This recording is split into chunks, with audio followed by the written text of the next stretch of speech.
T'as vu, je l'ai fait un peu en mode philosophe et tout. Mais moi aussi, ça me fait plaisir d'être là. Oui! Pas de rien.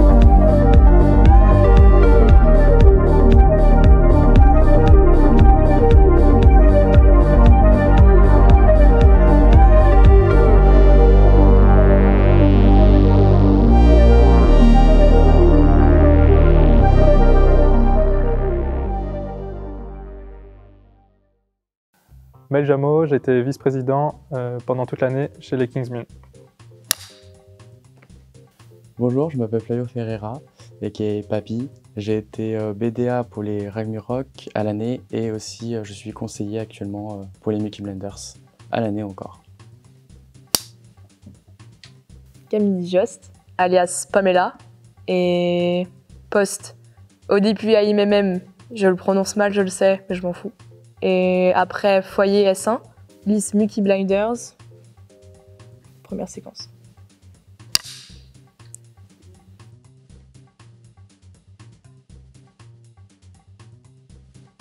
J'avais une envie de lister, oui.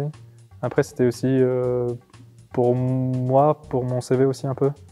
Parce que c'est vrai que c'est intéressant de... Je sais que moi, au niveau du côté management, je suis pas super bon. Donc ça pouvait être intéressant d'apprendre à gérer une équipe, même si c'est des gens qui sont devenus mes amis. Donc la gestion était plus simple.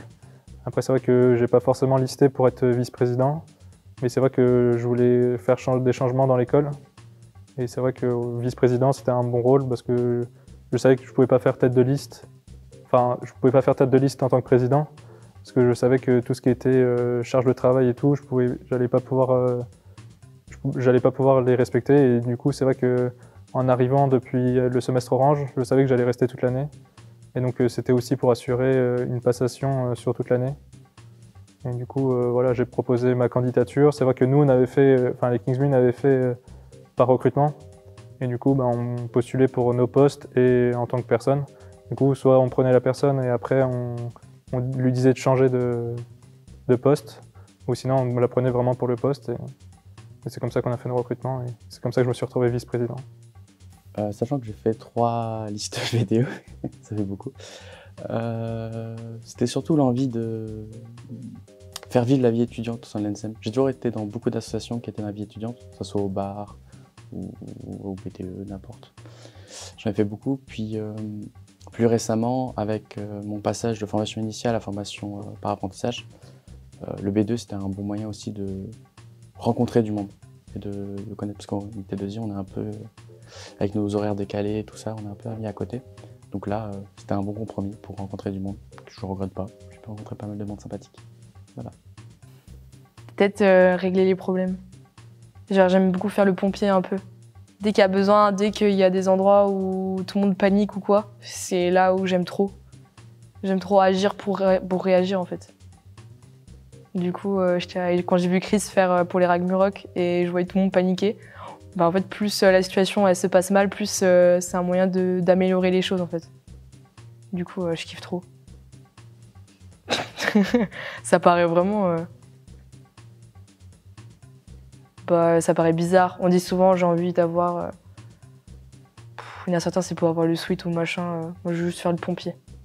Je veux juste avoir la responsabilité. J'aime trop qu'on m'envoie quelque part, on me dit j'ai besoin de toi. Je suis bon d'accord, j'arrive. Voilà.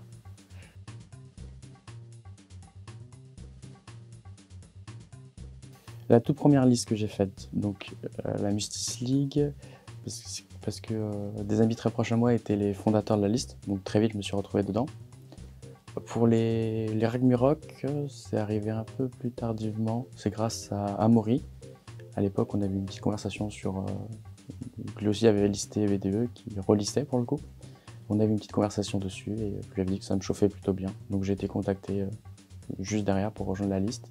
Et enfin pour les Milky, c'est la vice-presse qui, je ne sais pas comment, elle m'a jamais expliqué pourquoi, mais elle m'a contacté parce que voilà, parce que j'étais au B2 actuel et qu'il lui fallait des gens pour continuer. Donc ça, voilà, j'ai dit oui.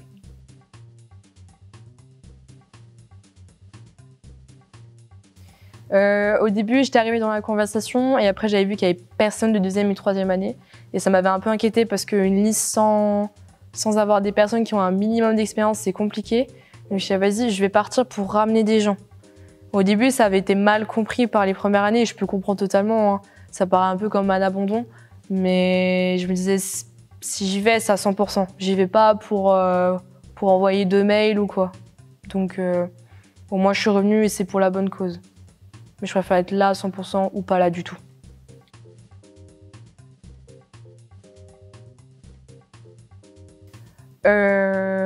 Alors ouais, moi je suis un peu comme Stifler, je fais un peu tout et n'importe quoi. J'avais fait vice-presse rugby en première année avec l'équipe de rugby filles et ça m'avait beaucoup plu. Après, je suis souvent au respect au textile. Alors je sais pas d'où ça vient, mais faire des trucs un peu rapidos, faire les maillots de rugby filles, après faire les polos vraiment pour la famille Murge, parce que ça avait du mal à se lancer, à faire démarrer en fait la cadence. Et après, tout ce qui est le textile, les t-shirts d'intégration, et après les polos et les sweats, je voulais tout le temps m'en occuper parce que j'aimais bien faire ça et que ça me plaisait d'aller à droite et à gauche et tout. Ça, j'aimais bien, mais les assos, après, j'aime bien y participer, ne pas avoir une responsabilité quand même pour pouvoir décompresser, le volley notamment. Ça m'aide beaucoup à... Ouais, quand ça va pas, une séance de volley et après on peut recommencer en fait. Parce que c'est quand même un rythme, l'alternance, on oublie souvent, mais on n'a pas de vacances comme vous les initiaux, c'est pas pareil. Et il faut quand même suivre, parfois vous êtes en vacances et nous on l'est pas, il faut qu'on enchaîne. Et ça peut être assez fatigant, donc il faut avoir un minimum d'organisation.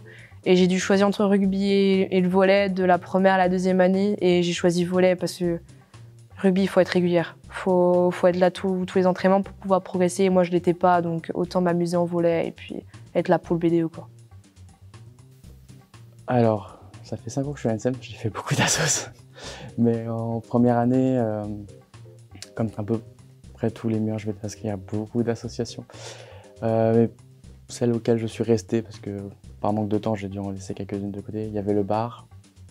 Il y avait la danse aussi, j'y allais beaucoup. J'étais dans le journal de l'école. J'étais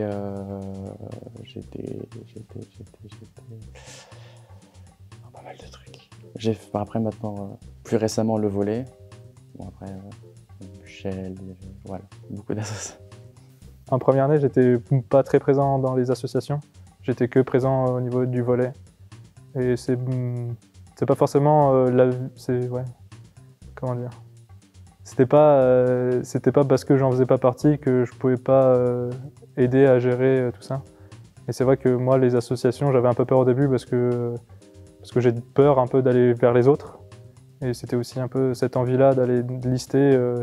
Comme ça, je pouvais aussi rencontrer des gens autres que les personnes que je connaissais déjà.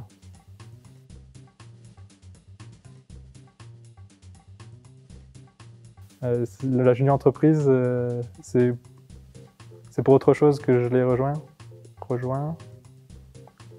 Non, la junior entreprise, je l'ai pas rejoint parce que j'avais fait un BDE. Je l'ai rejoint parce que la junior entreprise m'intéressait en tant qu'association normale. Et c'était intéressant de relancer une association qui était de zéro. Et puis on m'a demandé, donc j'ai dit oui.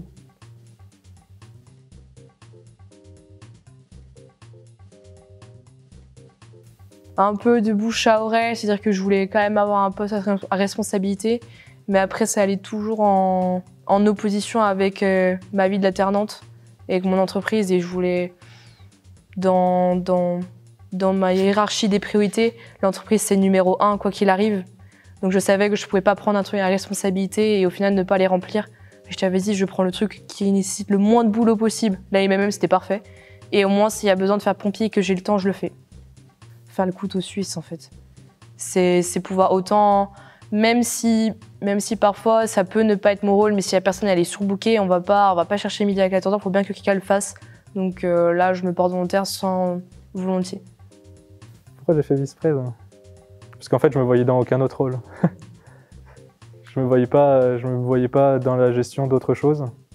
Et j'aime toucher à tout et apprendre de plus en plus de choses sur tout ce que je peux possible en fait. Et du coup c'est vrai que c'était intéressant de pouvoir un peu apporter sa petite touche personnelle sur tous les projets qu'il y avait. Et c'est ça qui m'a intéressé. Et c'est vrai que voilà, oui, c'est ça qui m'intéressait, c'est tout. Alors, dans un premier temps, trésorier, parce que je voulais vraiment m'impliquer et que ça faisait partie des jobs où il fallait en donner le plus au sein du B2, vu que tu fais partie du bureau. Après, j'ai un peu changé d'avis parce que, en fait, pendant la campagne, on s'est rendu compte qu'avec la Justice League, on n'était pas du tout préparé à gérer un BDE. Donc, je me suis un peu remis en question et je me suis dit que peut-être un poste un peu moins demandant en temps, ça serait mieux. Puis, quand je suis rentré au sein de des Ragnarok, j'étais du coup BDA et j'étais aussi en apprentissage. Donc, il fallait aussi que j'arrive à avoir du temps pour l'entreprise, pour mes cours et aussi pour le BDA. Donc, voilà, le BDA, moi qui voulais vivre la vie étudiante, c'était parfait, parce que tu organises les activités. Donc c'est plutôt cool. Puis j'ai fait des activités incroyables, le kiff et tout, c'était vachement enrichissant. Et enfin, consultant du coup, enfin conseiller, pardon, c'est un peu les deux noms. C'est parce que après les Ragnarok, j'ai donné beaucoup de temps pour les Ragnarok, pour le BDE. Donc je voulais un peu plus de temps pour moi, pour mes projets personnels. Donc ça convenait aussi au président, il avait besoin de quelqu'un qui avait de l'expérience au sein de l'école. Donc j'ai connu l'école avant le Covid et après le Covid, donc je connais les changements qu'il y a. Et donc je peux les conseiller en cas de doute là-dessus. Et puis essayer de remettre les anciennes coutumes qui étaient bons, qui faisaient que l'ENSEM était une bonne école. Voilà.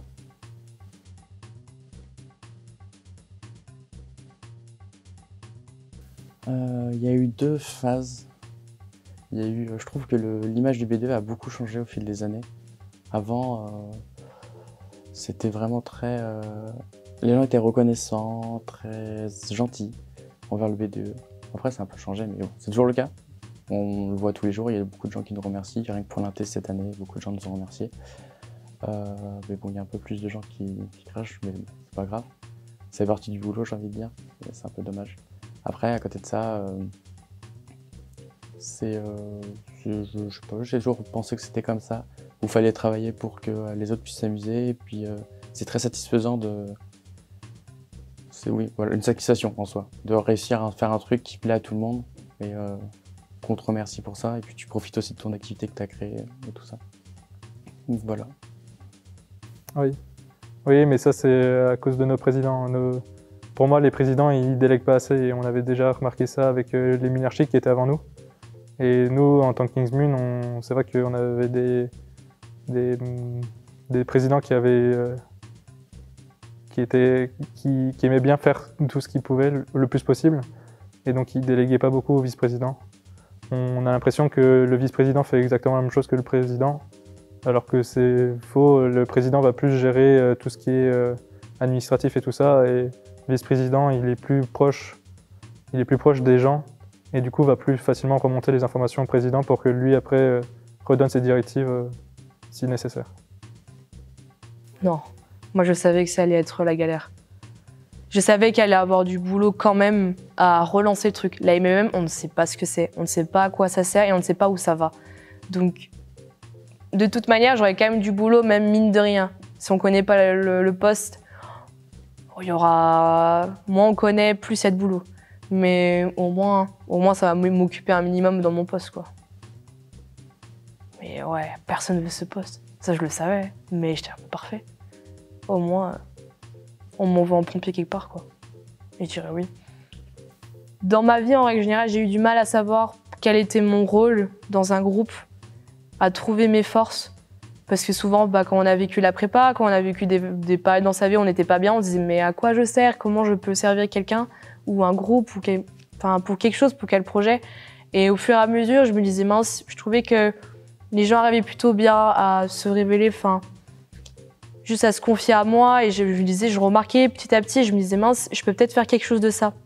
Je peux peut-être aider les gens à trouver les mots, à ce qu'ils ressentent, et juste à tourner ça pour pas reprocher des choses aux gens quand ça se passe pas bien, mais juste les aider à s'améliorer eux-mêmes pour être une meilleure version. Parce que l'entreprise, ça sera comme ça, il y aura des gens qui vous engueuleront, mais des fois, il faut pas le prendre mal et il faut avancer. Et puis, je voulais tenir ce rôle-là. C'est pour ça que j'adore faire ça. J'adore analyser et juste aider les gens pour pour que ça se passe mieux pour eux-mêmes, mais aussi au sein de la liste. Tu peux pas avoir des éléments qui sont très bons dans leur poste, c'est une chose, mais si tu sais pas fonctionner ensemble, ça ne marche pas. C'est impossible, notamment avec la com.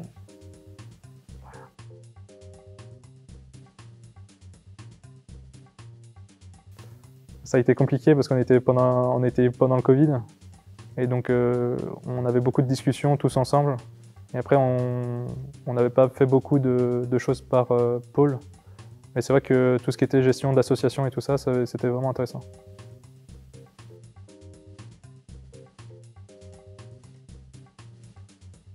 Pour moi, déjà, c'est un poste essentiel au BDE. Parce que sans eux, sans le BDA, il n'y a pas d'activité.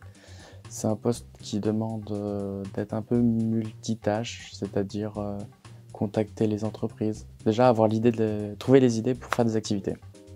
Ensuite, tout planifier, donc il faut être quand même assez carré, droit, pour que tout rentre dans le planning de l'école, qu'on n'ait pas de problème et tout ça. S'organiser pour qu'on puisse avoir les activités à temps, consulter, faire des demandes de devis, avoir les prix les moins chers, comparer. C'est un peu, pour moi, c'est assez professionnel quand même, c'est un peu ce qu'on me demanderait en entreprise pour le coup. Donc, il faut être sérieux.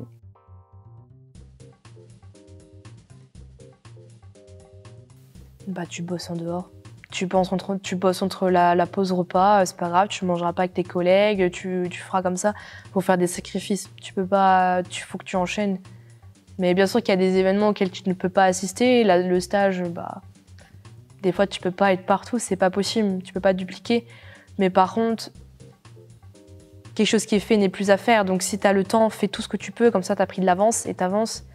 Mais parfois ça peut être compliqué d'avoir un équilibre correct entre la vie pro et la vie perso, parce qu'il y a plusieurs piliers dans ta vie, hein. Il n'y a pas que l'entreprise, il n'y a pas que ta vie perso, il y a tellement des sous-piliers, genre tes amis, en amour, je veux dire, il y a tellement de choses qui dépendent, c'est impossible que tout va.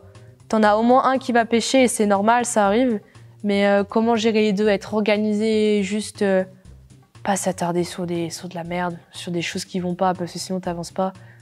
Plus le temps avance, moins j'ai d'énergie à donner pour des subtilités, pour des conneries de merde, pour des histoires. Franchement, j'ai pas le temps pour ça. On a d'autres projets, hein. Pas mon problème.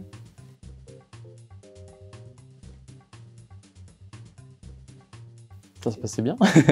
Non, généralement quand on avait du coup une activité, on faisait des demandes de devis aux prestataires qui pouvaient nous fournir cette activité. Nous, de notre côté, enfin, personnellement, moi au BDA, je récupérais le devis le moins cher.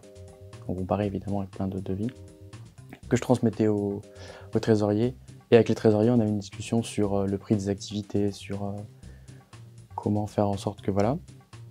Et donc c'était plutôt sympathique, c'est une bonne entente. On faisait des réunions de temps en temps pour en parler. On est amené à communiquer donc, avec la com, même pour les activités à l'année. On leur fait. Moi personnellement, je faisais un petit Excel ou un petit Word où j'expliquais toutes les activités, donc la date. S'il y avait un moyen de transport, c'était quoi, un petit descriptif de l'activité pour que la com puisse le mettre, et les points de sécurité. Comme j'organisais une visite du CERN, il fallait que s'il y avait des problèmes de santé, il fallait le prévenir, il fallait pas porter des talons, enfin il y avait plein de normes parce que c'est le CERN. Du coup, il fallait qu'ils soient au courant pour qu'ils le transmettent aux gens. Donc j'ai fait tout ça propre. On a aussi le BDF, la désinté, pardon, où on les a un peu aidés à organiser la désinté. Puis moi qui ai vécu une désinté, ce qui est très rare encore actuellement à l'école, ils étaient contents d'avoir mon retour dessus.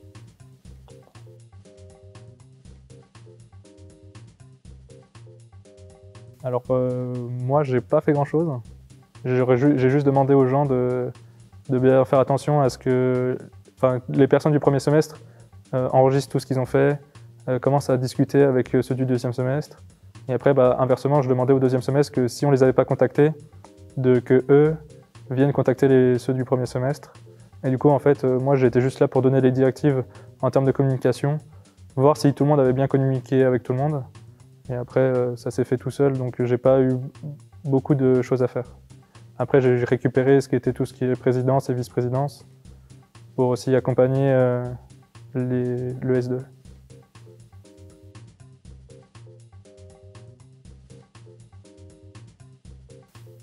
J'ai trop la tête dans le guidon pour savoir si je suis épanouie ou pas.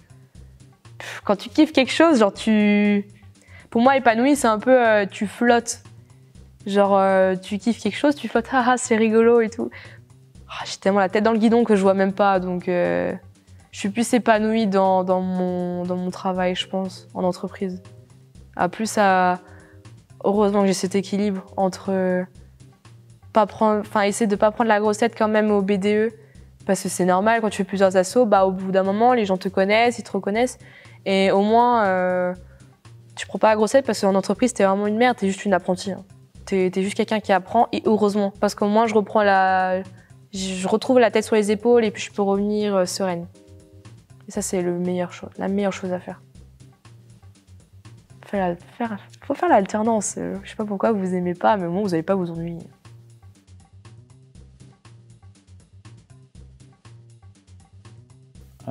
Alors nous, ce qu'on faisait, c'était qu'on se répartissait des activités chacun, mais je vérifiais les activités, du coup, comme je disais, je surveillais.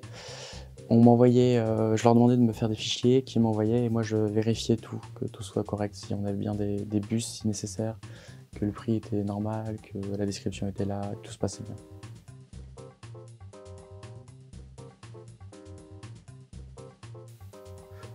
Pour la plupart des associations, oui. On n'avait pas le droit de sortir, on n'avait pas le droit de... Il y avait beaucoup de choses qui étaient non possibles.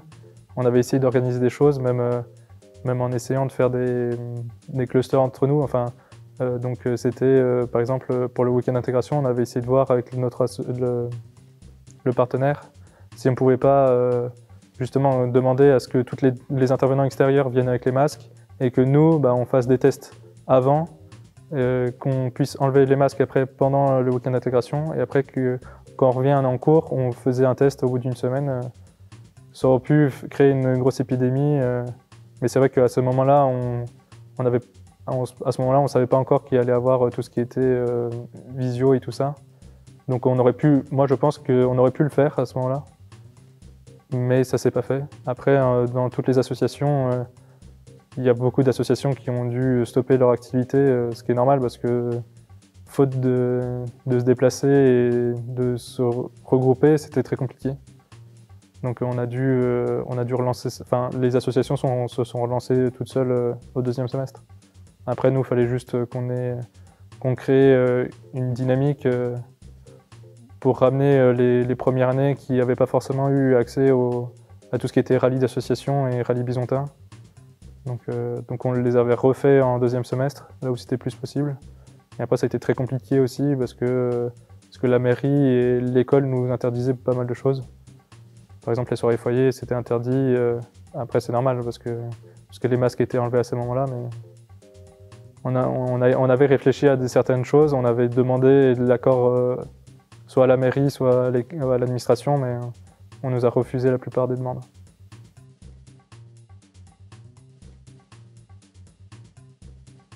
Alors je dirais très bien non, parce que déjà moi de base je stresse beaucoup.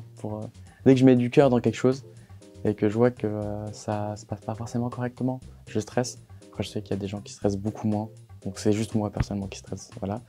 Après, comme je disais, le BDE, c'est avant tout un groupe de personnes qui s'apprécient, et même des copains. Donc on a toujours du soutien, et ça nous aide à moins stresser, voilà.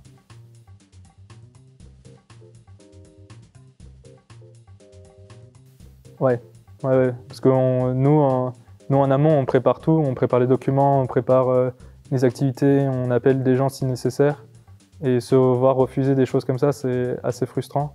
Après, c'est vrai que même en termes de vie étudiante, c'était très frustrant parce que c'est vrai qu'il n'y avait plus du tout de vie à l'école. C'est vrai que voilà, même en tant que BDE, faire des activités, c'était intéressant et du coup, les voir annulées, c'était nul. Mais aussi voir que les associations ne tournaient pas. Parce que je sais que les activités, c'est pas les activités en général, c'est pas là où tous les élèves se regroupent, c'est plus au niveau des associations. Donc c'est plus intéressant de voir les associations tourner que d'avoir des activités, enfin de mon point de vue.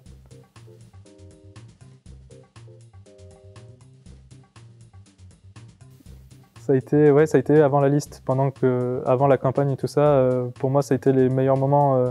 Enfin, tout a été un très bon moment, mais c'est vrai que ça a été les meilleurs moments parce qu'on a tous appris à se connaître. Et du coup, moi, j'ai créé des nouveaux liens d'amitié à ces moments-là. Et c'est vrai que pendant les réunions, voilà, on rigolait beaucoup et c'était moins sérieux que quand on était en poste. Parce que tout de suite, il y a un peu plus de rigueur à avoir lors des réunions. On partageait toujours des bons moments, mais c'est vrai qu'il y avait moins la bonne ambiance des réunions qu'on avait au début. C'est tous les moments où j'ai passé avec le VDE où généralement c'est enfin on réalise une activité qui était un peu complexe, qu'on pensait un peu vraiment c'était une montagne à parcourir, et quand on arrive au sommet avec tout le monde, on fait ah c'est trop bien et tout le monde est content, et ça c'était vraiment très satisfaisant. Même du coup pour apprendre à se connaître, on fait des soirées, on se rend compte, c'est vachement cool. Et c'est vraiment des bons moments que j'ai personnellement bien apprécié. Même par exemple pour le Way. Moi j'ai organisé le Way du coup l'année dernière. Et quand ça s'est terminé, malgré toutes les embûches qu'on a eues, c'était vachement cool. Et c'était très satisfaisant, parce que j'en étais content. Voilà. Soulagement.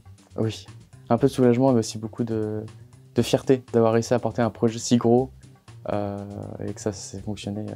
Il y a eu quelques couacs, évidemment, mais c'est bien parti. Oh, c'est les pires moments. Moi, je kiffais trop quand tout le monde était au plus mal, au way, quand il n'y avait pas de sauveteur, quand il n'y avait rien, où c'était le bordel. Mais c'est là, au moment où, genre, juste avoir un peu de l'humour ou quelque chose, ou juste une lueur d'espoir, où ça marche le mieux, en fait. C'est quand tu vois vraiment l'écart et tu te dis, ouais, au final, bah, les gars, prenez du recul, c'est un BDE, je sais pas, prenez pas trop ça à cœur au point d'avoir une crise d'anxiété, ou vraiment stressé, ou vraiment badé, c'est pas le but.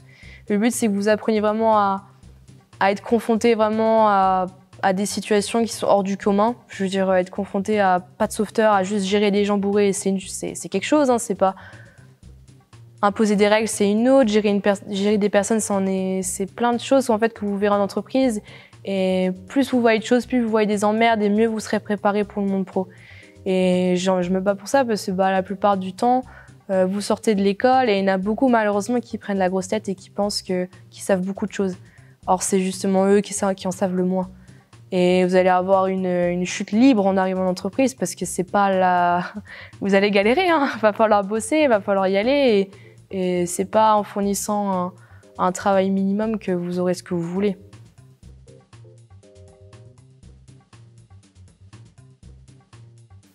L'arrivée des bus au Way. Parce que c'est le moment où tout le monde s'affole, où tout le monde panique, où tout le monde, au final, tu peux avoir la meilleure organisation du monde, personne n'est préparé. Parce que là, tu y es et tu te dis, purée, t'en as qui paniquent, t'en as qui savent ce qu'ils veulent, et après, tu fais comme tu peux, quoi. T'en as qui t'expliquent en fait ce qu'ils sont en train de faire. Le mec, il est en train de verser l'eau avec les pattes. Tu te dis, mais le mec, il m'explique, je suis là. M'explique pas, j'ai confiance en toi, vas-y. Genre, vas-y parce qu'on n'a pas le temps et juste, faut avoir confiance en nous parce que sinon, on va prendre un temps fou et au final, on fera pas... Faut faire le meilleur job possible, quoi.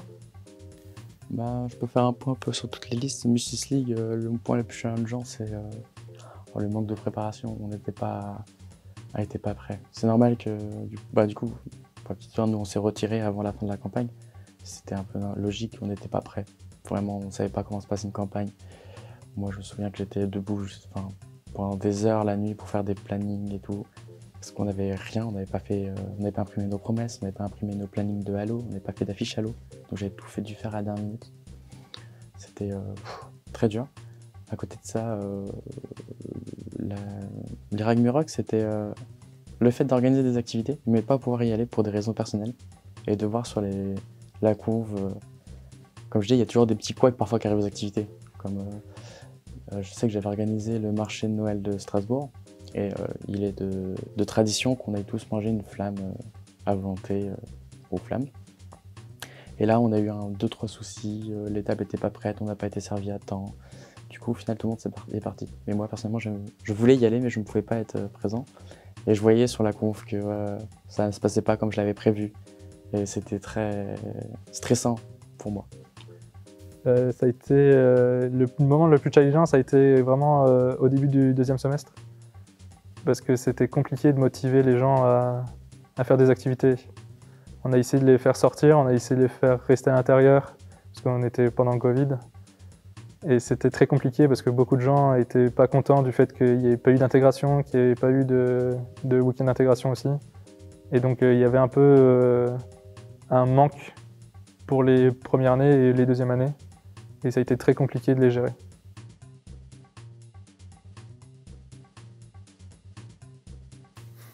Je pense que vice-président, il faut avoir de la débrouille. Il faut se débrouiller, et puis il faut avoir pas mal de communication.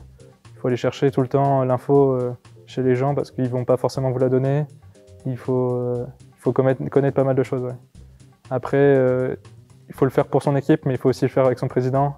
Et le président, il faut aller vraiment lui tirer les verres du nez pour avoir des informations ou même des tâches à faire parce qu'il croule sous les tâches et nous, on ne s'en rend pas compte parce qu'il ne nous les dit pas. Il ne nous dit pas tout. Par exemple, plein de choses administratives, nous, on ne les voit pas passer. Mais tout ce qui était organisation d'événements, voilà, il faut que nous, on arrive à le délester. Enfin, ça se dit, délester? Oui. Et après, du coup, voilà, là, cette année, je le vois, j'ai vu le vice-président qui était plus actif au niveau du week-end d'intégration. Et je pense qu'il faut suivre l'exemple et continuer comme ça. Et après, c'est vrai que je pense que continuer sur deux vice-présidents pendant l'année, c'est bien. Enfin, deux vice-présidents par semestre, quoi.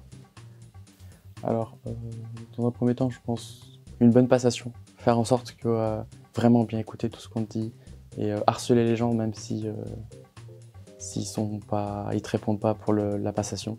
Nous, à notre année Radmuroc, on n'a pas eu de passation et du coup c'est un peu compliqué. On avait raté 2-3 trucs à cause de ça. Sinon aussi s'organiser, vraiment, il faut s'organiser. Prendre toujours du temps, se dire dans la semaine, tel jour, de telle heure à telle heure, je fais que du B2. Voilà, comme ça je sais que j'ai fait toutes mes tâches de la semaine et je suis sûr que je l'aurai fait. Et sinon, s'amuser. Vraiment, le but du B2, c'est de faire vivre la vie étudiante, mais c'est pas un fardeau, il faut s'éclater, il faut profiter de tout ce que tu fais, c'est des bons moments. Et voilà. Après, il y a aussi, dernier petit conseil je pense, il faut faire un peu porter double casquette, entre tes amis, donc toi pote avec tes amis et toi BDE, tu peux pas toujours être pote-pote. Il faut à un moment, si tes amis commencent à se poser des questions, à être un peu, je sais pas comment dire, dénigrer B2, il faut que tu restes quand même membre du B2. Si le B2 prend une décision, il faut que tu la soutiennes, tu es BDE. Donc voilà. Peut-être suivre une logique par rapport à ce qui a été fait avant. J'ai l'impression que la passation se fait et en même temps se fait pas du tout. La personne parle de son poste, en quoi ça consiste, mais en même temps, il faut parler des projets que tu as menés durant l'année. Parce que j'ai l'impression qu'à chaque fois, malheureusement, on voit les mêmes problèmes et on repart de zéro et j'ai l'impression qu'on réalise les mêmes bases, on essaie de retravailler des choses. Et là, même, j'ai l'impression que on a beau avoir un poste chaque année, j'ai l'impression que même les bases ne sont pas acquises. Ce que c'est, à quoi ça sert et en quoi ça peut être utile, comment s'adhérer, personne ne sait. Comment accéder au site, personne ne sait. La com, les anciens, personne ne sait. Donc il faut repartir des bases et j'aimerais bien que le poste d'après et le S2 pour Gabriel, que ça soit repris et qu'on continue comme ça à avancer parce qu'après lui aussi il aura des idées nouvelles et tant mieux et il faut avancer.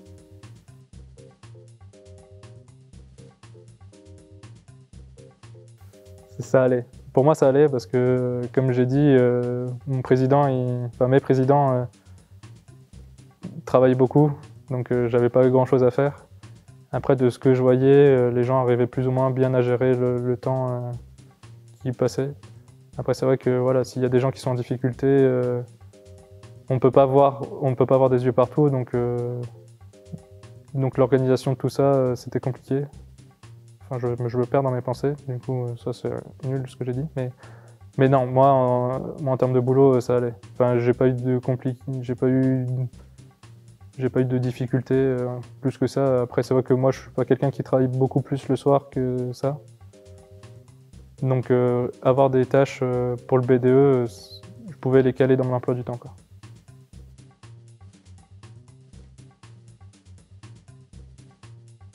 C'est le self-control. Parce qu'il faut apprendre à gérer les gens et à pas montrer qu'ils t'énervent. il faut vraiment rester calme avec tout le monde.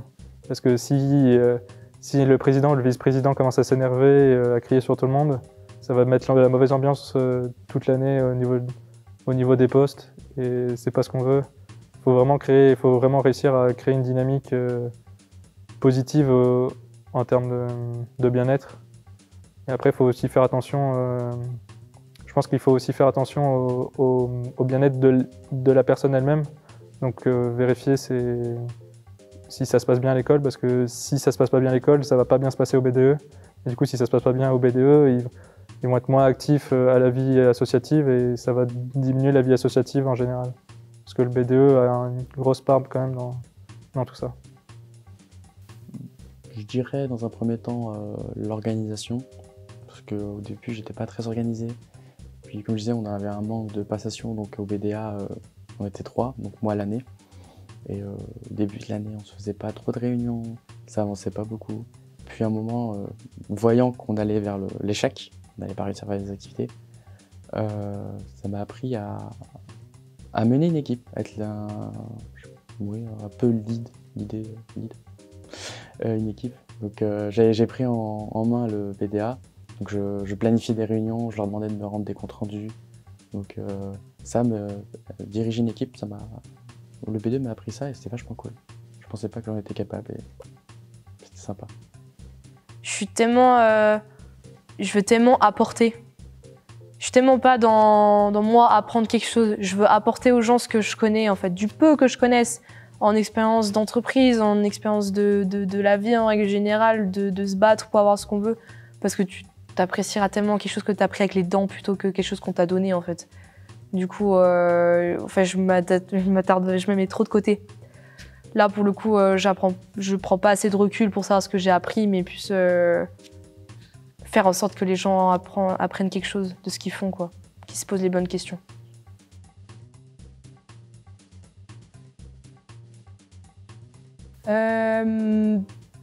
Franchement, je vois une nette amélioration d'une année à une autre déjà, hein, entre Ragmurak et Muki. Hein. Rien qu'en termes de gentillesse de la part des gens, des premières années notamment. Les gens sont plus gentils. Ça se passe bien. Bien sûr qu'il y a des choses qui vont pas et c'est normal, mais faut voir ce qui est amélioré, mais il faut pas voir ça comme un problème qu'il faut régler. Enfin, c'est chiant à dire, mais il faut voir le bon côté des choses. Hein. Faut pas voir ça comme un problème qu'il faut éradiquer. Faut plus voir comment on peut l'améliorer. Mais pour l'instant, le Muki Blinders, franchement, moi j'y crois et il faut continuer. Et même pour le S2, faut continuer à garder la même cadence et à y aller pour proposer des activités. On n'a pas eu le chance avec le Y. Il y a plein de choses auxquelles on ne peut pas avoir la main dessus. Ça peut être très frustrant, mais il faut qu'on avance. Et puis pour l'instant, franchement, il y a des choses à améliorer, mais on a vu bien pire. Oui, bien sûr. C'est que des bons souvenirs. Les mauvais souvenirs s'effacent très vite. Par contre, les bons, ils restent. Quand je disais, c'est des moments incroyables que tu passes avec les autres. Enfin, moi, c'est vraiment comme ça que je l'ai vécu. C'est passer du temps avec ses collègues et c'est